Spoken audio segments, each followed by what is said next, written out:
ndonzi misisi magodo nosenza pano paAfrica Inzwai. Easter yangu ndakairongera kuenda kunamata. Ndichapedza basa rangu nhasi na 2 toenda tine washing of feet neholy communion, then takutangisa Easter yedu kusvika Sunday.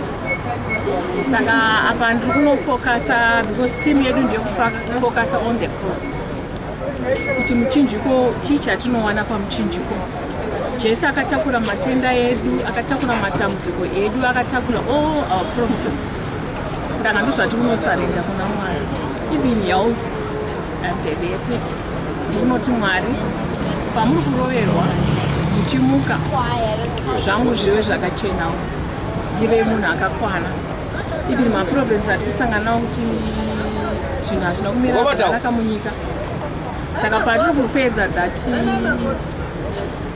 revival, revival even nenyika yedu ichirangarirwa kuti chiinamatirawo kuti kuoma matambudziko zvese zvakatakurwa naJesu.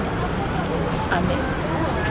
Takatarisira Easter zvedu kuti vanhu vacho kunotenga maflowers akatagadzira akawanda kudai, asi sezvinhu zvemachechi zvichadzikisawo mutengo nokuti zvinhu zvaMwari zvatiri kuita izvi vamwewo togona kuvapoma vanhu for free nekuti zvinhu zveEaster, asi tikapedza kutengesa tichaendawo kuEaster kunonamata. Ndotarisiro yedu yatakatarisira program yedu ichitanga kudai so, asi tikufara nokuti izuva reEaster riyo. So far nokugadzira kwataita vanhu totanga kutarisira kubva nhasi kusvika Saturday vanenge vachingotenga maruva. Saka tifungo kuti pamwe maruva ari panapa anoshandiswa panzvimbo dzipi mutambo ipi?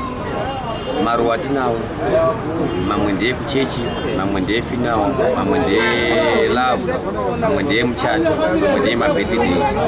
Saka akasiyana siyana magadzirwa anenge achizoita.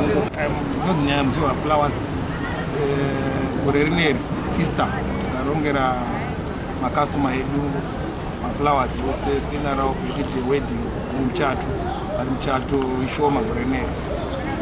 Machechi vanenge vachingouyawo kunapa isi zvasiyana last year, machallenges nemari nemaproblem tikutarisira pano mangwana zvinenge zvichichinja customer chikuuyawo achititengera